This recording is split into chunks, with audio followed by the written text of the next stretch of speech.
Hello everyone, welcome to रखी education. और आज हम डिस्कस करेंगे टॉपिक वो है कॉन्सिक्वेंसेस ऑफ डिसइंटीग्रेशन। आप सबको पता है 1991 में यूएसएसआर टूट जाता है। डिसइंटीग्रेशन होने का मतलब है टूट जाना। तो यूएसएसआर जब टूट जाता है तो उसका क्या प्रभाव पड़ता है वो हम देखने वाले हैं इस वीडियो में। Chapter number 1 end of bipolarity, book अपनी चल रही है क्लास 12 की political science contemporary world politics. ठीक है, तो उससे पहले आपको सबको पता होना चाहिए कि भाई कोल्ड वॉर कब स्टार्ट हुआ था।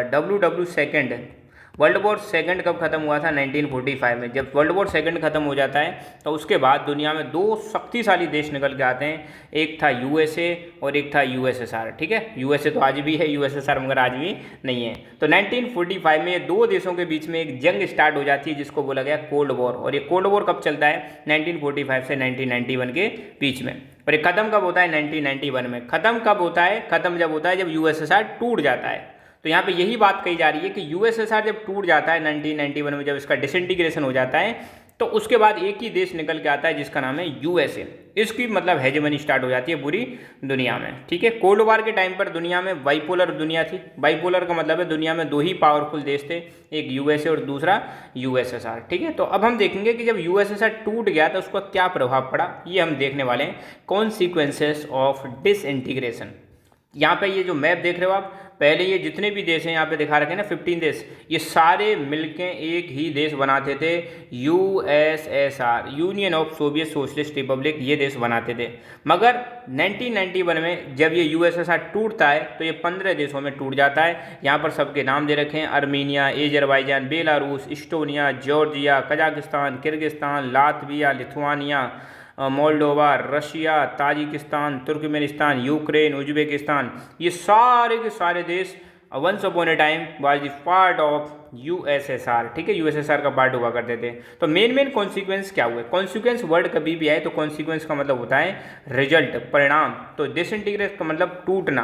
तो यूएसएसआर जब टूटा तो उसका पहला परिणाम यह हुआ कि कोल्ड वॉर खत्म हो जाता है। जो कोल्ड वॉर 1945 में स्टार्ट हुआ था वो 1991 में आके खत्म हो जाता है, जैसे ही यूएसएसआर का डिसइंटीग्रेशन होता है। तो कोल्ड वॉर किस किस में चल रहा था? यूएसए एंड यूएसएसआर में चल रहा था, तो इनका कोल्ड वॉर खत्म हो जाता है। End of bipolarity. आप सबको पता है कोल्ड वॉर के दौरान दुनिया में दो ही पावरफुल देश थे, एक तो था यूएसए और दूसरा था यूएसएसआर। जब दुनिया में दो ही जगह पे पावर कॉन्सेंट्रेटेड होती है तो ऐसी दुनिया को हम बोलते हैं बाईपोलर वर्ल्ड। तो ये बाईपोलर वर्ल्ड का एंड हो जाता है क्योंकि यूएसएसआर खत्म तो दुनिया में बस एक ही पोल बचा, एक ही जगह पे पावर बची, वो था यूएसए। तो इमरजेंस ऑफ यूनिपोलरिटी। जब दुनिया में एक ही जगह पे पावर कॉन्सेंट्रेटेड हो जाती है, एक ही कंट्री के हाथ में पावर हो जाती है, तो उसको हम बोलते हैं unipolarity. Plus rise of new countries. आप सबको पता है यूएसएसआर के टूटने के बाद 15 रिपब्लिक्स में टूट जाता है, जिसमें सबसे बड़ा अपना रशिया निकल के आता है। तो ये नए नए देशों का क्या होता है? इंडिपेंडेंस, या मतलब इंडिपेंडेंस मिल जाती है इनको, नए नए देश इमर्ज होके आते हैं। तो ये हैं कॉन्सिक्वेंसेस ऑफ डिसइंटीग्रेशन। पहला हम देखते हैं एंड ऑफ कोल्ड वॉर। ठीक है, तो कोल्ड वॉर क्या था? दो सुपर पावर्स के बीच में, दो सुपर पावर कौन? यूएसए एंड यूएसएसआर के बीच में एक प्रकार का आइडियोलॉजिकल और मिलिट्री डिस्प्यूट चल रहा था। ये डिस्प्यूट खत्म हो जाता है जैसे यूएसएसआर का डिसइंटीग्रेशन होता है। तो पहली चीज क्या निकल के आती है? कोल्ड वॉर समाप्त हो जाता है। और जो रेस चल रही थी इन दोनों के बीच में, यूएसए और यूएसएसआर के बीच में, जो न्यूक्लियर वेपन्स को इकट्ठा करने की रेस चल रही थी, आर्म्स रेस जो चल रही थी, ये रेस भी क्या हो जाती है? खत्म हो जाती है। प्लस ये दोनों देश क्लेम कर रहे थे, यूएसए कह रहा मेरी आइडियोलॉजी अच्छी है, यूएसएसआर कह रहा मेरी आइडियोलॉजी अच्छी है। तो जो कैपिटलिज्म और सोशलिज्म के बीच में जो डिस्प्यूट चल रहा था कि कौन सी आइडियोलॉजी बेस्ट है, वो डिस्प्यूट भी खत्म हो जाता है। अब कोई डिस्प्यूट नहीं था सोशलिज्म और कैपिटलिज्म के बीच में, क्योंकि सोशलिज्म की हार होती है और कैपिटलिज्म की जीत हो जाती है। तो दुनिया में अब ज़्यादातर देश कौन सी आइडियोलॉजी अपनाएंगे? कैपिटलिज्म वाली आइडियोलॉजी अपनाएंगे।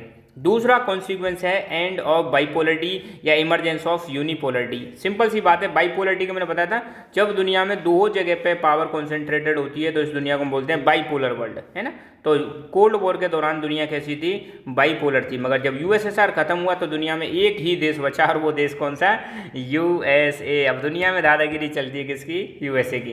तो यूएसएसआर का जैसे ही डिसइंटीग्रेशन हुआ तो बाइपोलरिटी खत्म हो जाती है और अब शुरुआत हो जाएगी यूनिपोलरिटी की, क्योंकि अब दुनिया में यूएसए को चैलेंज करने वाला कोई था ही नहीं। अब दुनिया में यूएसए एकमात्र सोल सुपर पावर बन जाता है और अब ऐसा कोई देश नहीं है जो यूएसए को क्या कर सके? चैलेंज कर सके। प्लस पूरी दुनिया में इंटरनेशनली अगर आप देखो तो एक ही मतलब आइडियोलॉजी डेवलप मतलब बहुत ज़्यादा ग्रो करती है, बहुत ज़्यादा एक्सपेंड करती है, वो है कैपिटलिस्ट आइडियोलॉजी। ठीक है, तो अब सारे के सारे देश या जितने भी देशों में आप देखो इकोनॉमिक सिस्टम की बात करें तो उन्होंने कैसा इकोनॉमिक सिस्टम अपना लिया, कैपिटलिस्ट इकोनॉमी अपना ली। अब कैपिटलिस्ट इकोनॉमी के 4-5 फायदे मैं आपको तुरंत गिना देता हूँ। पहली बात, यहाँ पे चीज़ें प्राइवेट कंट्रोल में होती हैं। दूसरी बात, यहाँ पे मार्केट मतलब यहाँ पे डिसाइड करता है ना, मार्केट वाली इकोनॉमी होती है, मार्केट डिसाइड करेगा चीज़ों के प्राइस कितने होंगे कितने नहीं होंगे। गवर्नमेंट का इंटरफेरेंस मिनिमम होता है इसमें, गवर्नमेंट ज़्यादा इंटरफेयर करती नहीं है। प्रॉफिट पे बहुत ज़्यादा फोकस किया जाता है, प्रॉफिट ओरिएंटेड है। ठीक है, वेलफेयर से इनको कोई मतलब नहीं है। तो ये कैपिटलिस्ट इकोनॉमी जो है ये ज़्यादातर देशों में आने लग जाएगी, ज़्यादातर देश इसको अपना लेंगे, क्योंकि यूएसए भी कौन सी इकोनॉमी अपनाता था, कैपिटलिस्ट इकोनॉमी। कमेंट करके बताना इंडिया ने किस टाइप की इकोनॉमी अपनाई थी जब देश हमारा आज़ाद हुआ था, what kind of economy India adopted at the time of independence. Okay, world bank और आईएमएफ इनकी बात करें तो इन्होंने कई देशों को लोन देना स्टार्ट कर दिया और कहा कि अगर आप कैपिटलिज्म अपनाओगे तो आपको लोन भी मिल जाएगा। ठीक है, मतलब कैपिटलिज्म में अपनाओ, हम लोन भी देंगे, हम आपकी मदद करेंगे।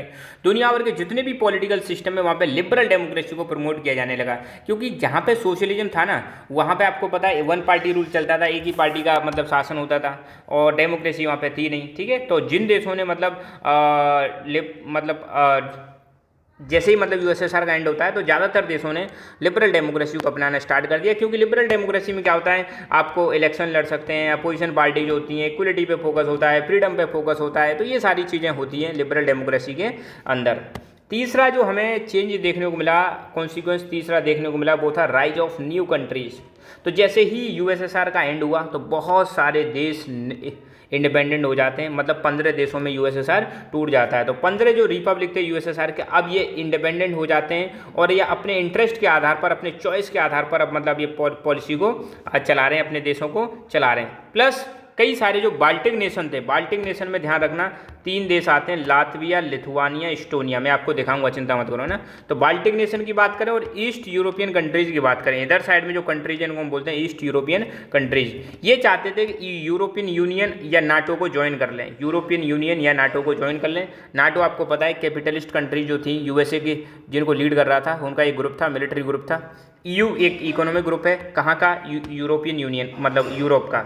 तो कई सारे बाल्टिक नेशन और यूरोपियन कंट्रीज ईयू और नाटो को ज्वाइन करना चाहते थे। ठीक है, मतलब ये इनमें किसका दबदबा था, कैपिटलिस्ट सिस्टम का दबदबा था। वेस्टर्न यूरोपियन कंट्रीज थे इसमें, है ना। और सेंट्रल एशियन कंट्रीज ये चाहते थे कि इनके संबंध रशिया, चाइना, यूएस और बाकी सब के साथ अच्छे रिलेशन हो, ऐसा नहीं कि किसी एक देश के साथ ही अच्छे रिलेशन हो। तो ये चेंजेज हमें देखने को मिलते हैं।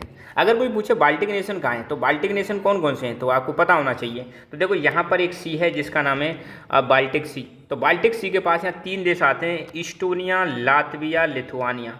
Estonia, Latvia, Lithuania. इनके आसपास कौन कौन से देश हैं, देखो यहाँ रशिया है, यहाँ बेलारूस है और यहाँ पे पोलैंड है। ये चीज़ आप ध्यान रखना है। ठीक है, तो ये हैं बाल्टिक सी के आसपास जो देश आते हैं, इनको बोलते हैं बाल्टिक नेशंस। ध्यान रखना है इनके बारे में ना। तो आज के लेक्चर में बस इतना ही। Thank you so much. Keep learning, keep enjoying and God bless you all. और अब तक आपने लकी एजुकेशन को सब्सक्राइब नहीं किया तो please subscribe lucky education and be the part of lucky education family. धन्यवाद।